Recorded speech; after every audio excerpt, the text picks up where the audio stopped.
your other guy that you had his back, Matthew Stafford.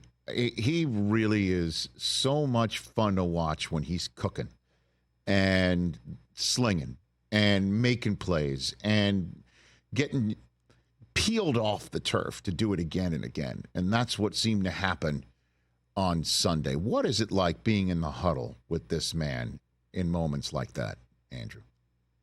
I think, Rich, the best way I can compare it is Matthew Stafford is like John Wayne or like a legendary cowboy. He's that dude that you're like, man, I'm in the huddle with one bad, you know what. I texted him yesterday. I texted him after the game. I said, listen, I love you. You are a bad mother, you know what. Like, you are. You are that guy. He is the dude, man. His toughness, his ability to, no matter any of those plays, Rich, not only are those things happening when he's getting knocked around, things are going all over the place. You see the hits, everything he goes through. He doesn't say a freaking word. He doesn't complain. He doesn't, say, hey, can you block better? Can you give me more time? He says nothing. He stands back in the huddle and he goes, man, boys, that hurt. Here's the next play call. And it's just like, all right, it's like, he doesn't care at all. He just shoves it all off and says, you know what, let's go get one. And I love his attitude, his demeanor, and I couldn't be happier for him, man. I tell you what, he's starting to show with him and Sean McVay. Give us whoever, put anybody in the lineup you want. We can beat you on any Sunday. Bring it.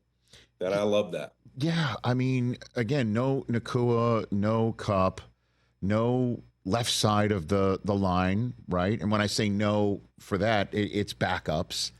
And coming off of a total beatdown in Arizona, staring 0-3 right in the face, down 10 against an Niners team that's also without its star players.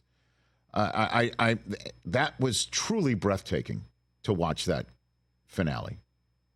It is. And what back-to-back wins for the Rams versus the Niners. This is, hey, let's start a new trend. We went a long time without beating them in the season. So this was good for them. And I think it's great for this football team because, they still have a lot of young guys. You look at that defense. I mean, there's a lot of young players up front, and they're only going to get better. And I thought they were doing a good job of bringing some pressure, being able to win some on the edges. And so I think, to me, when you look at this team, it's like, hey, yeah, this year they had a lot of potential if they had some of these guys healthy. But I'm looking at the youth on defense, some of the guys they have up front on the offensive line that have shown that they're going to have bright futures as well once they're healthy. That I think, man, that honestly things look a lot more up with this football team than you think. It's just the immediate of all these injuries that are hard to take on. But hopefully they get some of these guys back. They can steal a couple games and get themselves on a run. I think one thing the league has shown us with the Carolina Panthers yesterday, this season, it's going to happen all year long.